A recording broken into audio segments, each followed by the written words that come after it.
మన ప్రభు రక్షకుడైన యేసయ్య శ్రేష్టమైన నామమున అందరికీ వందనాలు. ఈ కార్యక్రమాన్ని ఈ విధంగా జరిపించడానికి యేసయ్య ఇచ్చిన కృపను బట్టి వందనాలు. అంత్య దినములలో చివరి గడియలో మనము నివసిస్తున్న ఈ కాలంలో మనము యేసయ్య దగ్గరికి వెళ్ళడం అంటే సంఘముగా మనము రాజ్యంలోనికి ర్యాప్చర్లో ఎత్తబడడానికి కావలసిన అర్హతలు ఏంటి? అనేక మంది అనుకుంటాం, చాలామంది అనుకుంటారు నేను ఎత్తబడిపోతాను, నేను చేసే ప్రార్థన సరిపోతుంది, లేకపోతే నేను చర్చికి వెళుతున్నాను సరిపోతుంది, నేను దేవుని సేవ పరిచర్య చేస్తున్నాను సరిపోతుంది అని అనుకుంటాం. కానీ నేను ఒక విషయాన్ని తెలపాలని అనుకుంటున్నాను. ఏంటంటే మనం ఇచ్చే కానుకలు చాలా చిన్నవండి.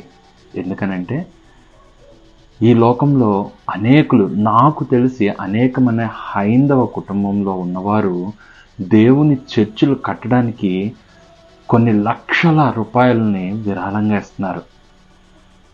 ఒక సంఘానికి, ఆ సంఘ కాపరికి ఒక హైందవ సహోదరుడు తను దేవుని నమ్ముకోలేదు, దేవుని విశ్వసించలేదు, బాప్తిజం తీసుకోలేదు, ఏమీ చేయలేదు. అయినా ఆ కుమారుడు ఒక సంఘానికి ఒక 25 లక్షల రూపాయలు ఇచ్చాడు.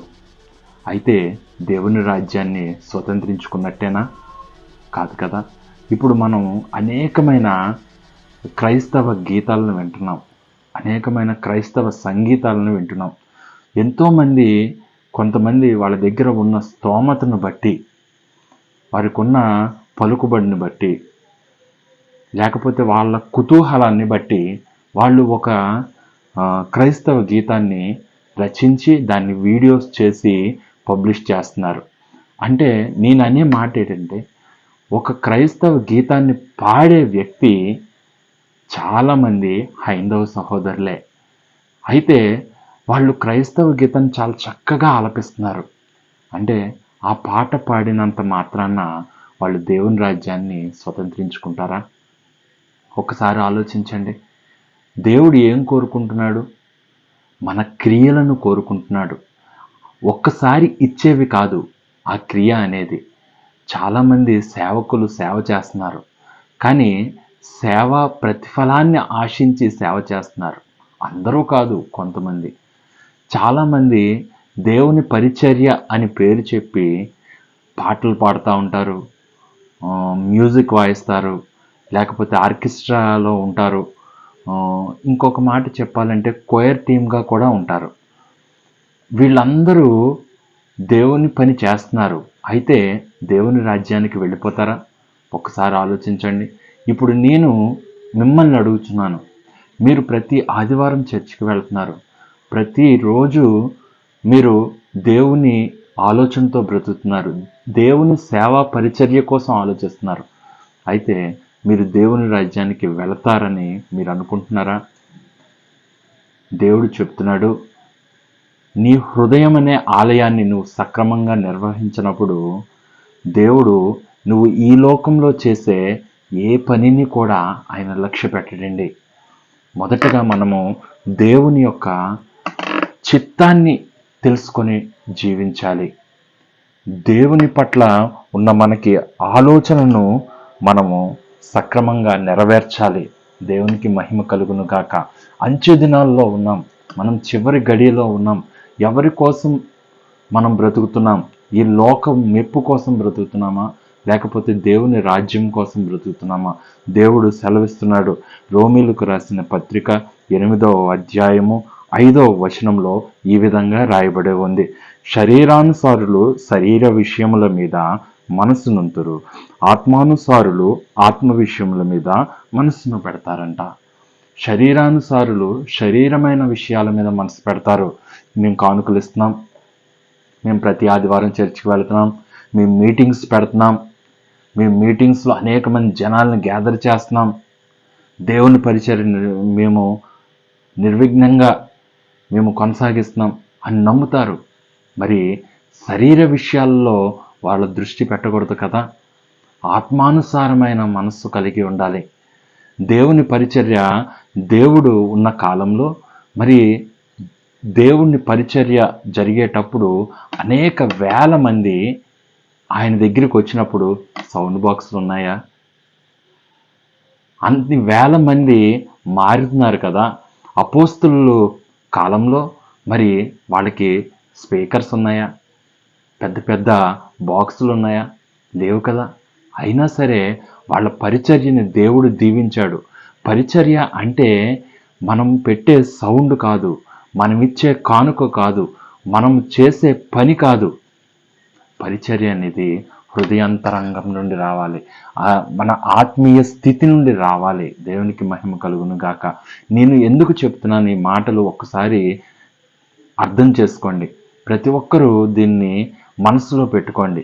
దేవుని రాకడలో ఎత్తబడే స్థితిలో నువ్వు ఉన్నావా? నేను మరలా అడుగుచున్నాను.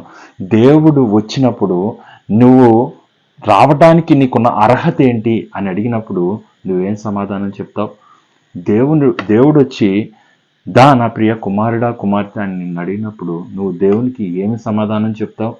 నీ ఆలోచనలు ఎలాగున్నాయి? నీ ప్రవర్తన ఎలాగుంది? ఈ లోకపు మెప్పు కోరుకునేవాడు ఎన్నటికీ దేవుని రాజ్యాన్ని స్వతంత్రించుకోలేరు. ఈ లోకపు ఆశలు నెరవేర్చేవారు ఎన్నటికీ దేవుని రాజ్యంలో వారసులు కారు. దేవుని వాక్యం సెలవిస్తుంది, ఇదిగో ఆత్మానుసారులు ఆత్మ సంబంధమైన విషయాల మీద వాళ్ళు మనస్సు ఉంచుతారంట. నేను సూటిగా చెప్తున్న మాట, ఆత్మానుసారమైన మనస్సు మనకు ఉండాలి. ఆత్మానుసారమైన మనస్సు అంటే ఏంటి? ఎన్నిసార్లు మనం అనుకుంటాం ఆత్మానుసారమైన మనస్సు ఎలా వస్తుంది? శరీరానుసారమైన మనస్సుని కాకుండా ఆత్మానుసారమైన మనస్సును మనకు కావాలంటే ఏం చేయాలి? ఆత్మ విషయంలో యందు మనము దృష్టి పెట్టాలి. ఆత్మ విషయాలు ఎలా వస్తాయి? మనకి ఆత్మ అనేది దేవుడు ఎలా సృజించాడు?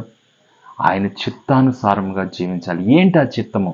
అందరూ చెప్తా ఉంటారు ఆయన చిత్తానుసారంగా జీవించాలి, ఆయన చిత్తానుసారముగా మనం జీవించాలి. అయితే ఆయన చిత్తం ఏంటి? ఆయన చిత్తం అంటే ఏంటి? శరీర క్రియలను నెరవేర్చకపోవడమే ఆయన చిత్తం.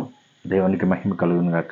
శరీర క్రియలను నెరవేర్చకూడదు. మనం ఎట్టి పరిస్థితుల్లోనూ ఆత్మ సంబంధులుగా మనం జీవించాలి.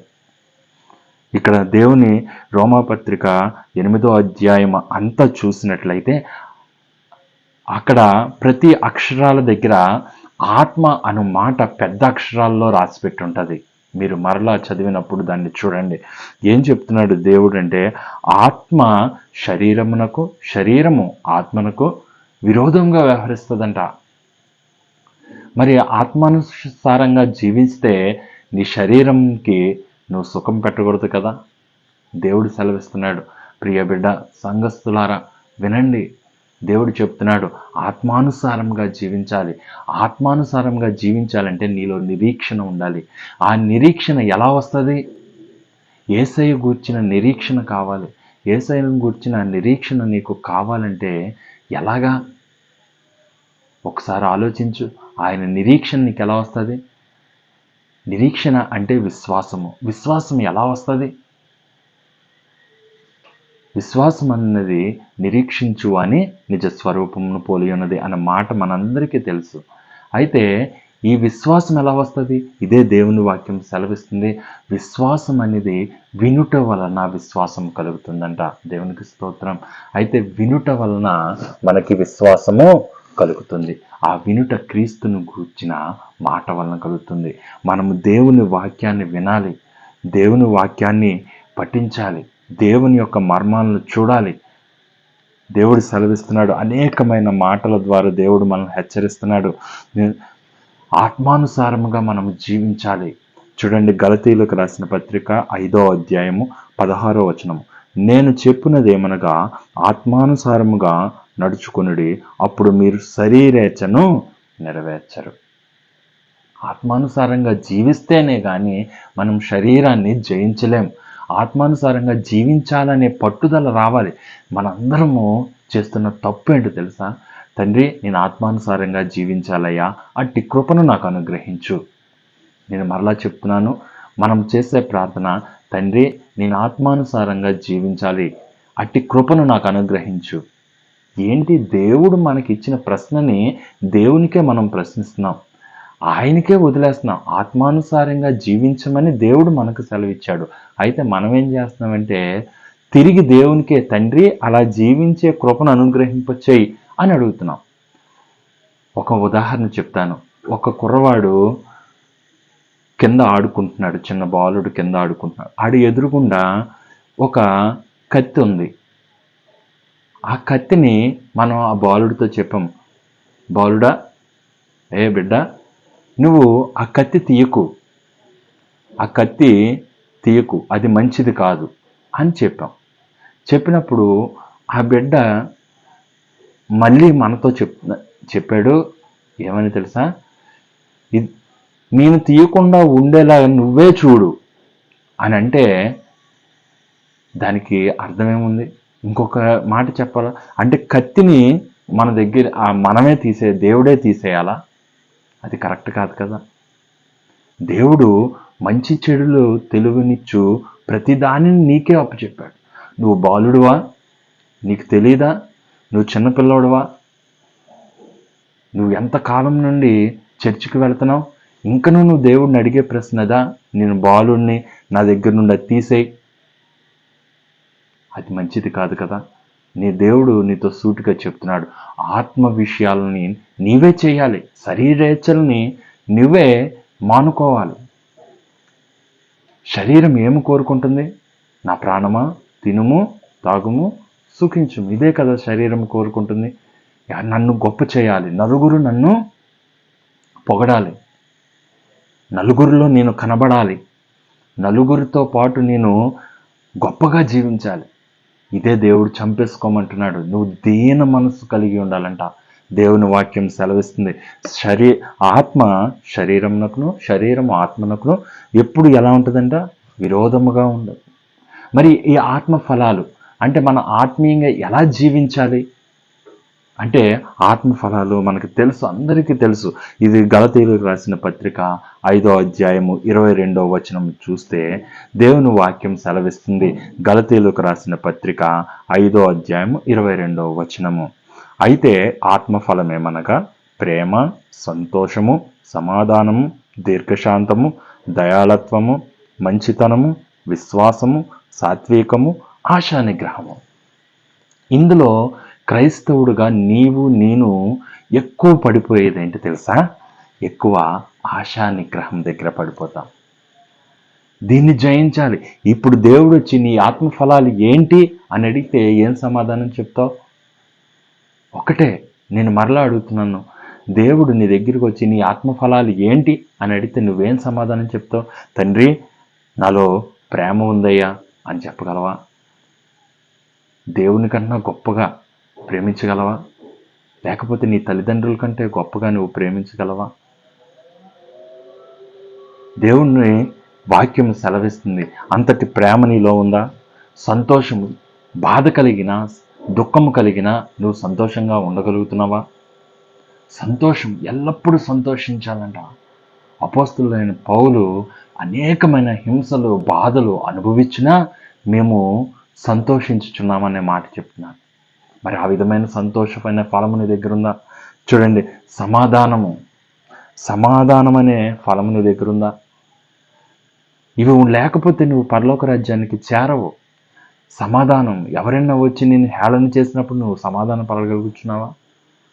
ఎవరైనా నిన్ను బాధ పెట్టినప్పుడు నువ్వు సమాధానం పడగలుగుతున్నావా? దేవుడు సెలవిచ్చుచున్నాడు, ఈ ఆత్మ ఫలాలు, ఆత్మ లేనివాడు నావాడు కాడు. మరి ఈ ఆత్మ ఫలాల్లో దీర్ఘశాంతము నీలో ఉందా? నీ భార్య పట్ల, నీ భర్త పట్ల, నీ బిడ్డల పట్ల, నీ తల్లిదండ్రుల పట్ల, నీ సంఘము పట్ల, నీ స్నేహితుల పట్ల నీకు దీర్ఘశాంతం ఉందా? ఎందుకు స్వార్థము? ఎందుకు ఈర్ష్య? శాంతము లేకపోవడమే కదా దీర్ఘశాంతము. దయాళత్వము, దయతో చూడగలుగుతున్నావా? ఒకరు సేవ చేస్తున్నారు అని అంటే వాళ్ళని నేను కూడా అలా చేయాలి అనుకోవడం మంచిదే, కానీ నేను వాళ్ళకన్నా గొప్పగా చేయగలను అనుకోవడం తప్పు. ఎందుకని దేవుడు వాక్యం సెలవిస్తుంది, నీకన్నా నీ ముందు ఉన్నవాళ్ళు నీకన్నా మంచివారు అని దేవుని వాక్యము నిన్ను ఫీల్ అవ్వమంటుంది. నీకన్నా వాళ్ళు నాకన్నా యోగ్యులు అని దేవుని వాక్యము సెలవిస్తుంది. నిన్ను నువ్వు తగ్గించుకోవాలనే స్వభావమే కదా దేవుడు కోరుకుంటున్నాడు. మరి ఇలాంటి ఆత్మఫలాలు లేకపోతే, ఇందులో ఏ ఫలము లేకపోయినా నువ్వు దేవుని రాజ్యానికి వెళ్ళగలవా? మూఢమైన భక్తి చేయడం కాదు, మూఢమైన విశ్వాసంలో ఉండడం కాదు.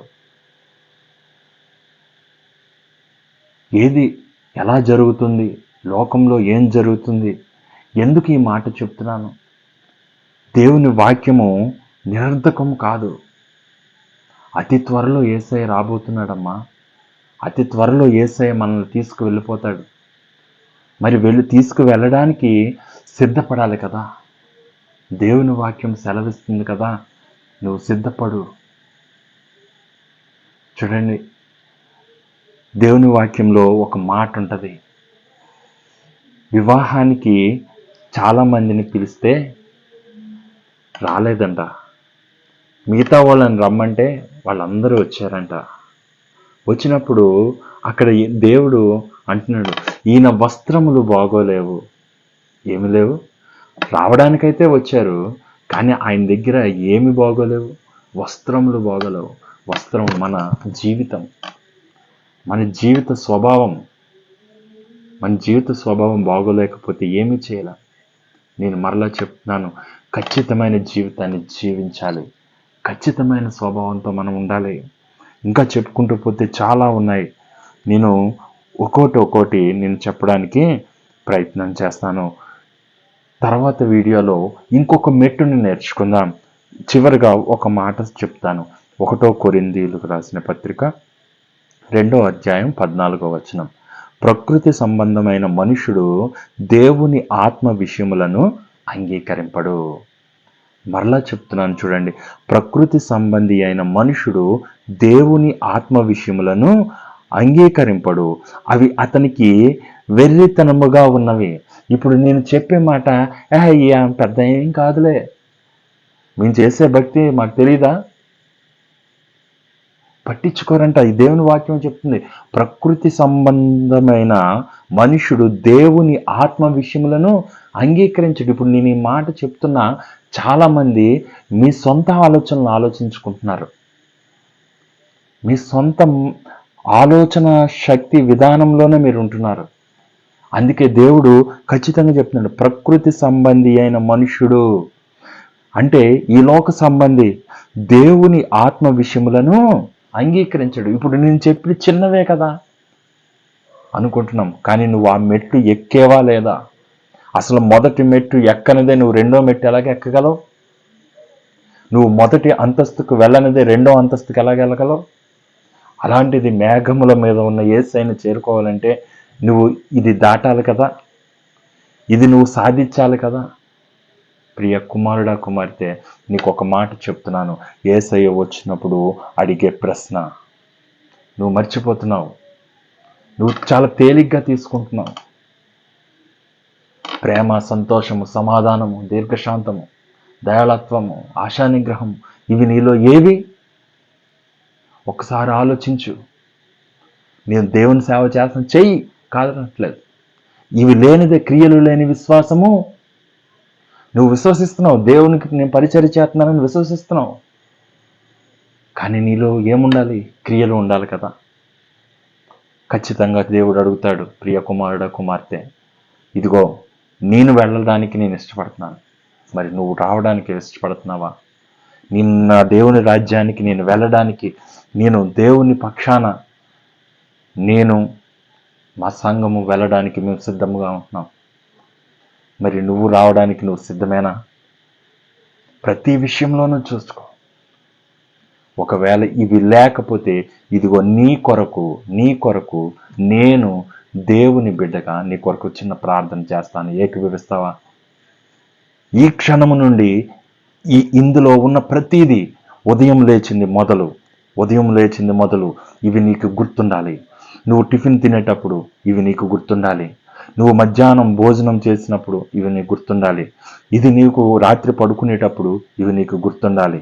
నువ్వు ఏ పని చేస్తున్నా ఇవి నీకు గుర్తుండాలి. నువ్వు ఉద్యోగానికి వెళ్ళినా, పనిలోకి వెళ్ళినా నువ్వు ఇవి గుర్తుంచుకోవాలి. ఏంటి? దేవుని ఆత్మఫలాలు. వ్యర్థముగా మాట్లాడడం, ఆ సమయంలో కూడా వ్యర్థముగా మాట్లాడే సమయంలో కూడా ఇవి నీకు గుర్తుండాలి. అయ్యో, నేను దీర్ఘశాంతంగా ఉండాలి, నేను ప్రేమ కలిగిన మాటలు మాట్లాడాలి. ఇవి ప్రతిదీ అనుక్షణం నువ్వు ఈ రోజు నుండి నువ్వు గుర్తుంచుకో. మనందరం దేవుని రాజ్యంలో కలుస్తాం ఖచ్చితంగా. దేవుడు ఈ చిన్న వాక్యాన్ని దీవించును గాక. నీకిష్టమైతే ఈ వాక్యము దేవుడు నీతో సూటిగా మాట్లాడితే కనుక ఖచ్చితంగా చిన్న ప్రార్థనలో ఏకీభవించు.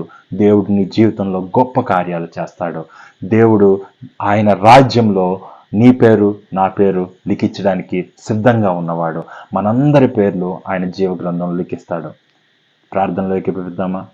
సర్వశక్తి గల తండ్రి, నీకు వందనాలు, స్తోత్రాలు అయ్యా. నీ మాటలను మేము ధ్యానించుకోవటానికి, ఒకరినొకరు హెచ్చరించుకుంటూ తండ్రి నీ రాజ్యంలో మేము చేరటానికి తండ్రి మీరు ఇచ్చిన ఈ సమయాన్ని బట్టి వందనాలు అయ్యా. నీ కృపగల హస్తాల్లో మమ్మల్ని భద్రపరచండి తండ్రి. నీ కరుణగల హస్తాల్లో భద్రపరచండి. విన్న వాక్యాన్ని నీరు కట్టి ఫలింపచేయండి తండ్రి. ఎవరైతే ఈ వాక్యము విన్నారో వారి జీవితాల్లో ఈ క్షణము నుండి నూతన కార్యములు జరుగునుగాక, నూతన పరచబడుదురుగాక తండ్రి. నీ పేరిట నేను వారిని నీ బిడ్డలుగా నేను బంధించుచున్నాను తండ్రి.